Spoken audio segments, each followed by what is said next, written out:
ఆంధ్రప్రదేశ్ రాష్ట్రంలో అక్కడక్కడ కొన్ని ప్రాంతాల్లో కొన్ని జిల్లాల్లో కోళ్ళకి బర్డ్ ఫ్లూ అనే వ్యాధి వచ్చింది.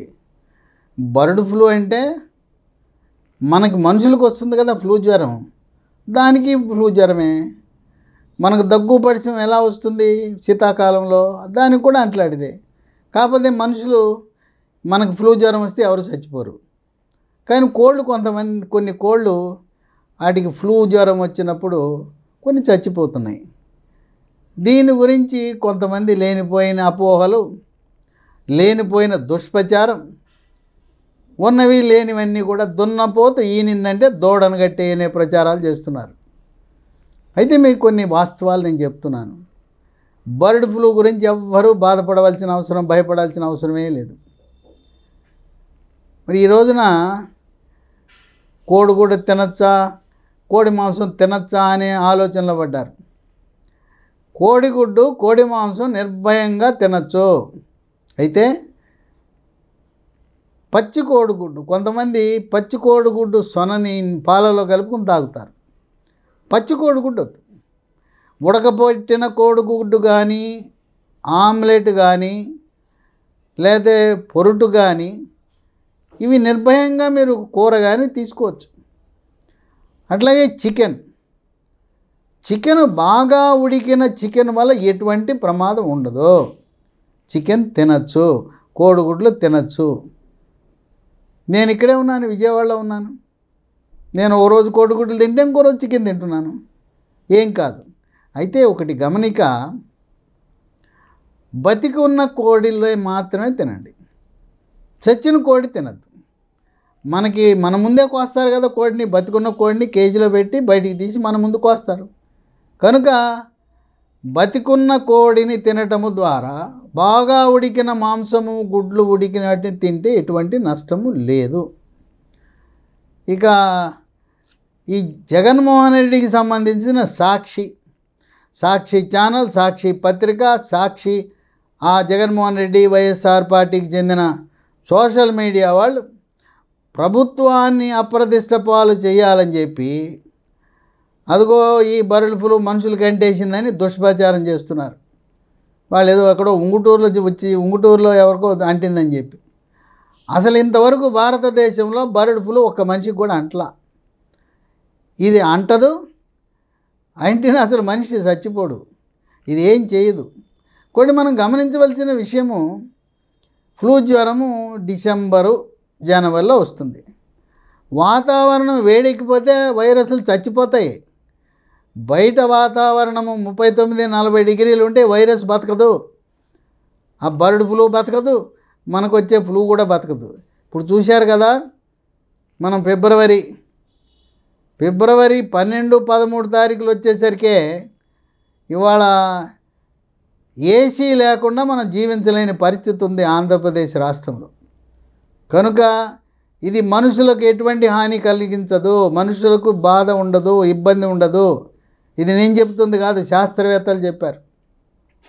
చంద్రబాబు నాయుడు భారతదేశంలో భోపాల్లో నేషనల్ ఇన్స్టిట్యూట్ ఆఫ్ డిసీజెస్ అని ఉంది. ఆ నేషనల్ ఇన్స్టిట్యూట్, జాతీయ కోళ్ల పరిశోధన సంస్థ శాస్త్రవేత్తలతో మాట్లాడాడు ఆయన, ముఖ్యమంత్రి చంద్రబాబు నాయుడు. వాళ్ళే చెప్పారు ఏం ఇబ్బంది లేదు, ఇది ఇప్పటికే ఫిబ్రవరి వచ్చేసింది, వాతావరణం వేడెక్కిపోయింది, త్వరలో చచ్చిపోతాయి, ఇక ఉండదు. ఇది బయట బాహ్య వేడి పెరిగిందంటే ఈ వైరస్ బతకదు, ఏం భయపడద్దు, ఆందోళన చెందవద్దు.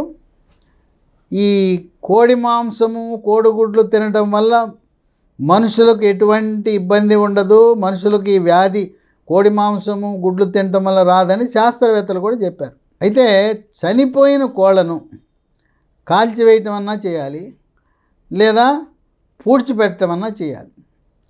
ఇంకా ఈ వైఎస్ఆర్సీపీ పార్టీకి చెందిన సోషల్ మీడియా వాళ్ళు, ఛానల్స్ ఏం చెప్తున్నారు, ఆంధ్రప్రదేశ్ కోళ్ళంట ఇతర రాష్ట్రాలు ఎవరు కొనుగోలు చేయటం లేదు అని చెప్పి ఒక పుకారు. ఆంధ్రప్రదేశ్ రాష్ట్ర కోళ్ళు తెలంగాణకు వెళ్తున్నాయి, ఇతర రాష్ట్రాలు కూడా వెళ్తున్నాయి, ఎటువంటి నిషేధం ఎవరు పెట్టలా.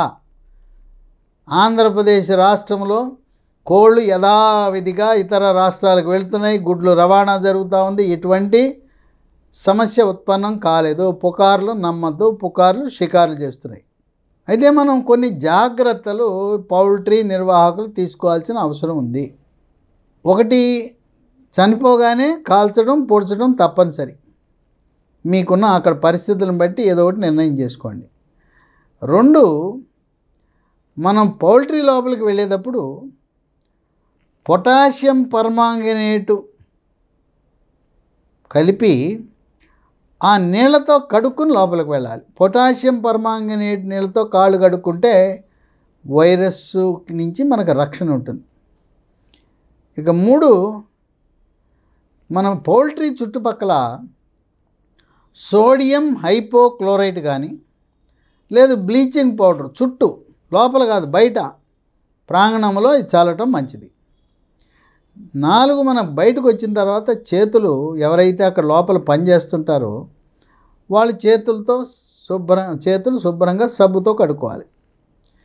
ఇక 5, మనకి రవాణాకు ఉపయోగించే ట్రక్కులు, టిప్పర్లు, టాటా ఏసీలు ఉంటాయి, ఈ కోడిగుడ్ల ట్రేలు ఉంటాయి, లేదా ఈ కోళ్ళను తీసుకెళ్ళే కేజెస్ ఉంటాయి. వాటిని 2% సోడియం హైపోక్లోరైడ్తో శుభ్రం చేసుకోవాలి. సోడియం హైపోక్లోరైడ్ కాకపోతే 1% సోడియం హైడ్రాక్సైడ్ వాడాలి.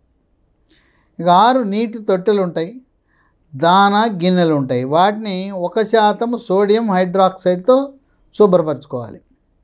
7, మనం ముఖ్యంగా ఈ బర్డ్ ఫ్లూ ఎందుకు వస్తుందంటే మనకు ఎక్కడి నుంచో సైబీరియా ప్రాంతం నుంచి వేల కిలోమీటర్లు ప్రయాణం చేసి వచ్చి ఈ కొల్లేరు సరస్సులోను అలాగే నెల్లూరు జిల్లాలో ఉండే పులికాట్ సరస్సులోను ఆ వలస పక్షులు వస్తాయి. ఆ వలస పక్షుల వల్ల ఈ వైరస్ వస్తుంది.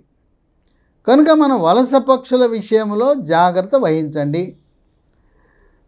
కనుక నిర్భయంగా కోడి మాంసం తినండి, కోడిగుడ్లు వాడండి, పుకార్లు నమ్మద్దు.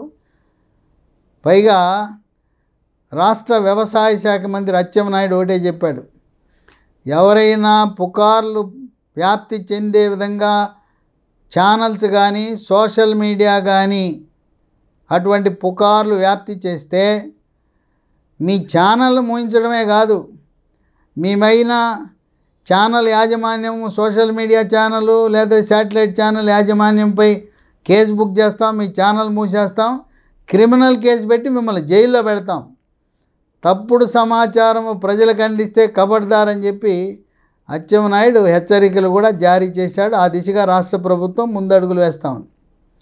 రాష్ట్రంలో ఉండే వెటర్నరీ శాఖ అన్ని స్థాయిల్లో అప్రమత్తమై ఈ బర్డ్ ఫ్లూని ఇది విస్తరించకుండా తగు చర్యలు తీసుకుంటున్నారు. అయినా మనకు సూర్యభగవానుడు ఉన్నాడు. ఆ సూర్యభగవానుడి దయతో ఓ రకంగా వేడెక్కిపోయింది, తాపం పెరిగిపోయింది, బాహ్య ఉష్ణోగ్రత కొన్ని ప్రాంతాల్లో 40 డిగ్రీలు దాటేసింది. ఈ వైరస్ 30 డిగ్రీల కంటే తక్కువ ఉంటే తప్ప నుంచి అది బతకదు. కనుక ఏదో తాడుని చూసి పాముని భయపడిన విధంగా ఈ బర్డ్ ఫ్లూ అని చెప్పి మీరు కోడి మాంసం, చికెన్ తినటం మానద్దు, కోడిగుడ్లు తినండి. అయితే బాగా ఉడికిన కోడి మాంసము, ఉడకబెట్టిన గుడ్లను మాత్రమే తినండి, పచ్చి కోడిగుడ్లు తినద్దు. ఎటువంటి అపోహలకు తావులేదు. ఇంకా మీకేమైనా అనుమానాలుంటే నా మొబైల్ నంబరు, వాట్సాప్ నంబర్ కూడా ఇస్తున్నా, మీరు నాకు మెసేజ్ ఇవ్వచ్చు, లేదు నాతో మాట్లాడచ్చు. 9848055806 9848055806. ఇంకొక number, WhatsApp number, cell number 9866308414 9866308414. Bird flu మానవాళికి ఎటువంటి హాని కలుగజేయదు. బర్డ్ ఫ్లూ మనుషులకు అంటదు. దీనికి ఎటువంటి మనకు అనర్థాలు రావు. భారతదేశంలో ఇంతవరకు ఎవరికి బర్డ్ ఫ్లూ సోకినట్టుగా, మనుషులకు సోకినట్టుగా ఆధారాలు లేవు. పుకార్లను నమ్మవద్దు.